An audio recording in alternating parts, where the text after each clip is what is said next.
The stories contained in this podcast are the recollections of the guests we've invited onto the show. We are an outlet for people to share their truths, and we accept no legal responsibilities for the stories contained herein. I'm Kendra Sheets. And I'm Rich Gill. And this is Enough, a podcast that aims to shine light into the darkened corners of the music industry while discussing the ways we can and should improve ourselves and, in turn, our community. Welcome back to the Enough podcast. Normally, we share one Subtext episode per month with an interview episode 2 weeks after. Unfortunately, the stars didn't align this month for our planned guest, and we're also in the process of bringing you something epically groundbreaking for our guest for July. So in the meantime, we're going to bring you another Subtext episode this month. The topic for today continues our theme of discussing major music celebrities and their allegations. Today, we'll be diving into the decade-long legal mess between auto-tuned party goddess turned outspoken survivor icon Kesha and her longtime producer, Dr. Luke. For those who don't know, Dr. Luke, aka Lucas Gottwald, got his start on Saturday Night Live as the house band's lead guitarist back in 1996, which I didn't know until this whole thing, which is interesting, the amount of people who have come out of SNL. His big break, however, came in 2004 when he co-produced and wrote Kelly Clarkson's single, Since You've Been Gone. He co-wrote and produced songs including Pink's Who Knew, Avril Lavigne's Girlfriend, and Katy Perry's I Kissed a Girl, which were all produced between 2006 and 2008. He founded both Kemosabe and Amigo Records and signed Doja Cat, Juicy J, Lil Bibby, Kim Petras, and the subject of today's episode, Kesha. So Kesha was raised in a musical household in Tennessee.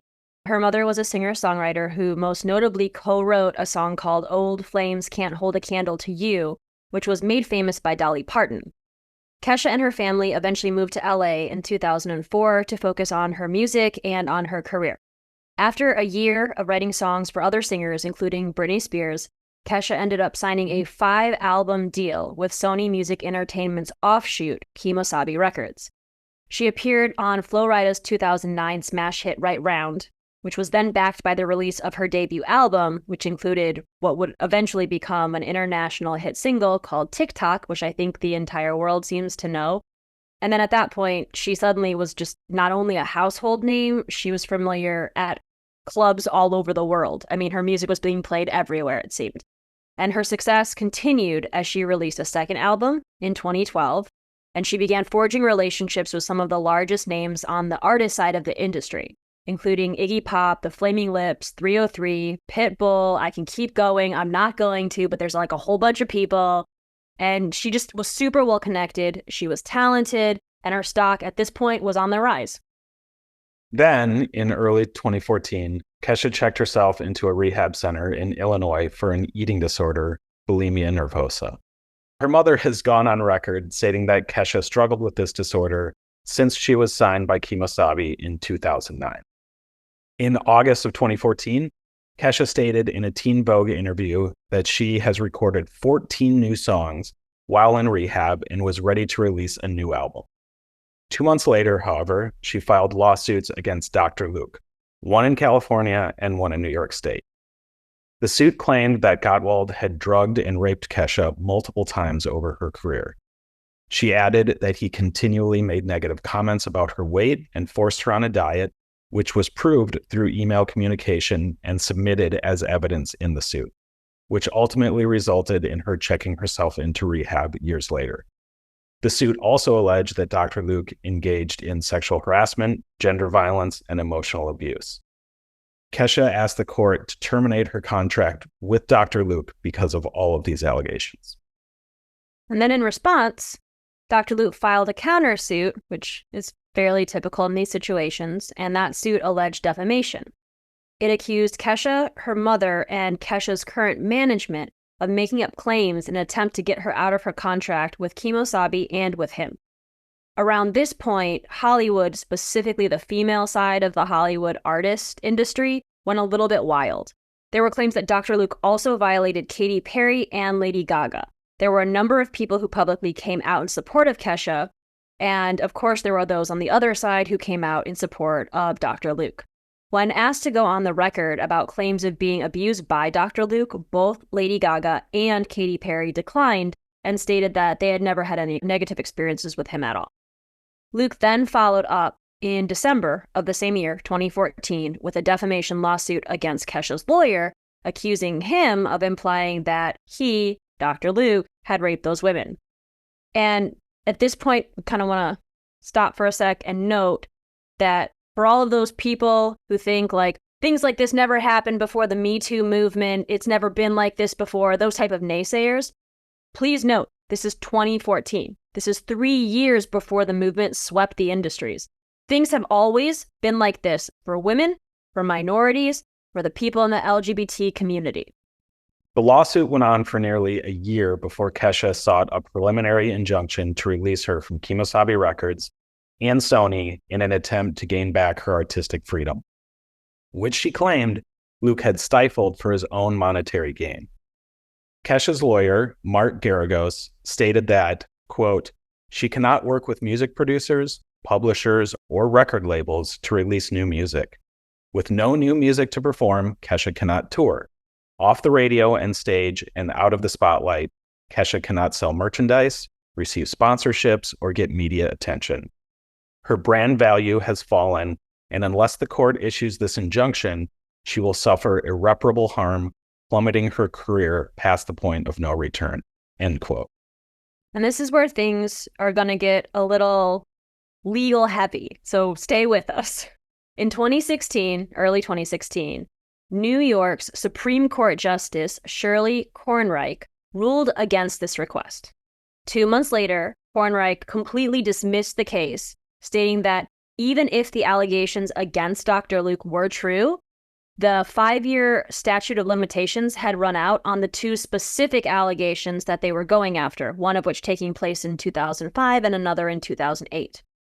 One of the main reasons that this injunction was supposedly denied was stated to be a recorded deposition from 2011, where Kesha swore under oath that Dr. Luke had never assaulted or drugged her. This deposition was recorded for a lawsuit against Kesha's former managers at DAS Communications. There's a whole bunch there of why she was going back and doing that and had moved on to Kemosabe and just the legalities of it all. You can take a look at it online. It's pretty standard industry BS. But there's definitely more to the story here that the public's probably not aware of. But it just seems really strange to have to state specifically that Dr. Luke has never drugged nor raped me in a deposition like that. It's weird to state it. It's weird that it had to be recorded. It's so very specific that it just seems a little off-putting. And now, in hindsight, Kesha makes claims that the statements at that time in 2011 were made out of force and out of fear, along with CPTSD, which stands for Complex Post-Traumatic Stress Disorder, which is exceedingly common in victims of rape and abuse. And I also wanted to note a very specific connection here, which I think also becomes increasingly important as we discuss the rest of this New York lawsuit and trial. Judge Kornreich, who not only denied her request but then dismissed the case, is married to a lawyer named Ed Kornreich. Ed is a partner at Prosaker Rose, and this is the law firm which represents Sony. So we're getting kind of a bigger picture here. It's reminding me a lot of some of the stuff we discussed in the last subtext about Nick Carter. Around this time, there were also reports of an alleged offer made to Kesha after this ruling in which she would be granted her freedom from the recording contract with the condition that she retract the rape and drugging allegations and also apologize in a public forum, no less, for lying. Kesha stated that she rejected this settlement as the truth cannot be retracted. A spokesperson for Dr. Luke stated that this settlement offer never existed. In April of 2016, Kesha dropped her California lawsuit against Dr. Luke with the hope that she could get new singles and an album released despite the suit continuing in New York. Her lawyer claimed that Kesha had delivered 28 new songs to Dr. Luke and the label. Dr. Luke's attorney, Christine LaPera, of course claimed that Kesha dismissed her claims because they are false and that she had no chance of winning. As a quick note, LaPera represented Katy Perry in a copyright suit just a few years after Perry denied an issue with Dr. Luke. And after that, LaPera was named Billboard's 2024 Lawyer of the Year. That's this year.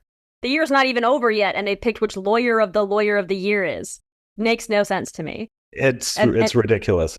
And these ties are so much. Like, everything's starting to tie together. The more you look into all of the different kind of service people that are connected to these Hollywood celebrities, be it in music or in acting, everyone kind of floats between the same crew of people. We've seen it in a lot of these. You see it a lot with the Lizzo got the same lawyer who had represented, who was it, Bill Cosby and a couple other people. Like they all use the same people. They're all connected. Mm-hmm. They're all related in some way to each other. It's just a really gross circle once you kind of dig into this and see how everyone is connected. Yeah. So in March of 2017, back to Judge Kornreich, she refused to amend Kesha's original case to include information stating that the toxic behaviors with Dr. Luke actually began when the two first met in 2005.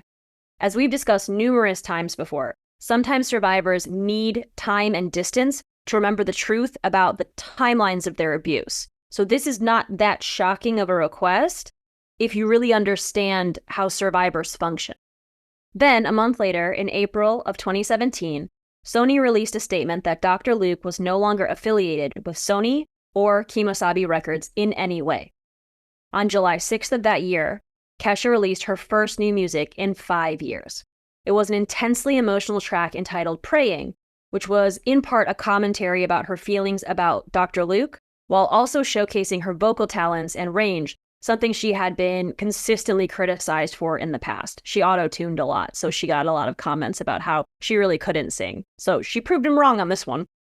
That song was then followed by her third full-length album, which was released on Kemosabe. It was called Rainbow, and it was all about pushing through hard times, letting go, and finding yourself in the process. The suit raged on, and Kesha released another album in 2020, which served as a medium between her old sound and her powerful new voice. But COVID delayed both the nationwide tour for that album and also any updates with the lawsuit. So moving forward to 2021, a panel of judges from the New York State Supreme Court Appellate Division ruled that Dr. Luke is not a public figure or a household name. So why is this important? It's important because public figures must meet a high legal standard to prove that they have been defamed. At the time, Dr. Luke had suits against Kesha and her mother for defamation.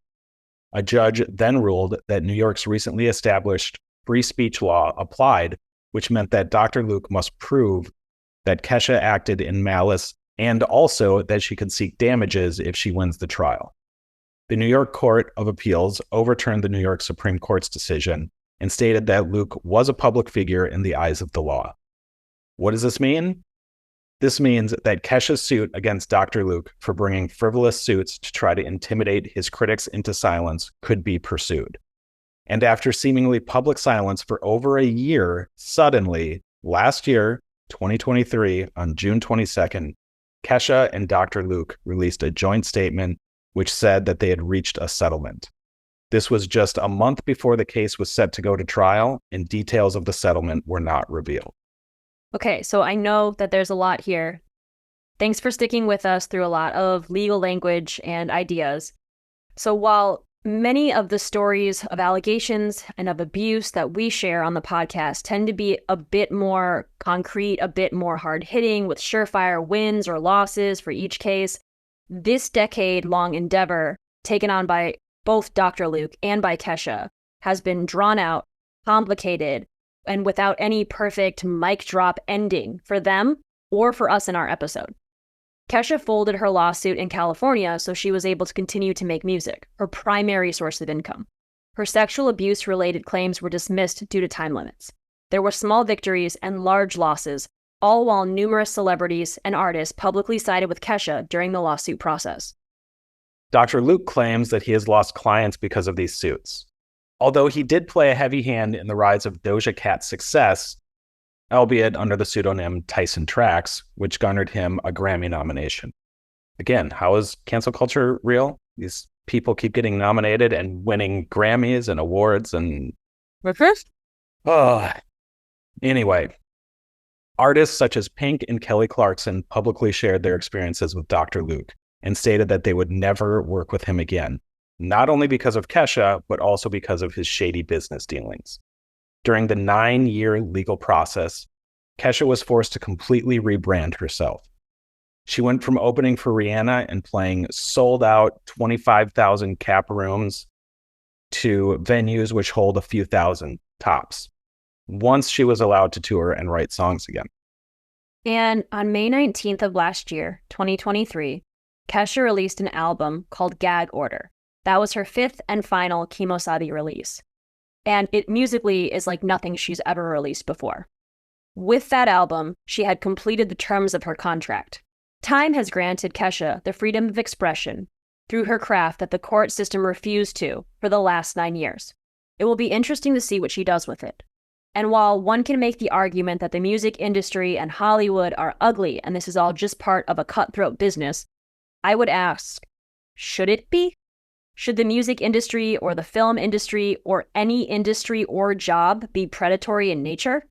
Should someone be cut off from their sole source of income, from their creative outlet, from their life, because they're speaking their truth? We've seen it with Brendan Fraser's acting career. We've seen it with the kids, now adults, who were interviewed for the Nickelodeon documentary Quiet on the Set.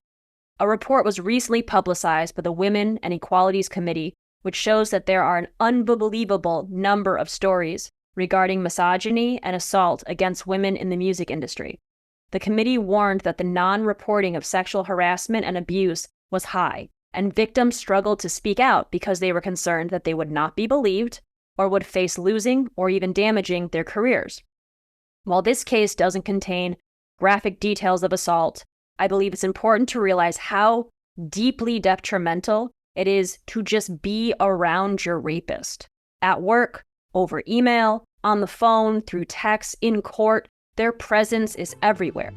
And as producer Brad Walsh commented, forcing a woman to work with her rapist or to work to profit her rapist is a failure of justice. Enough is a podcast centering on surviving abuse, harassment, and assault in the music scene. To help get the word out, please like and subscribe and share with your friends. If you have been on the receiving end of harm from someone, be it artist, venue owner, booking agent, audience member, or someone else, and would like to share your story on a future episode, please reach out to us at thisisenoughpodcast@gmail.com. All correspondences are kept confidential.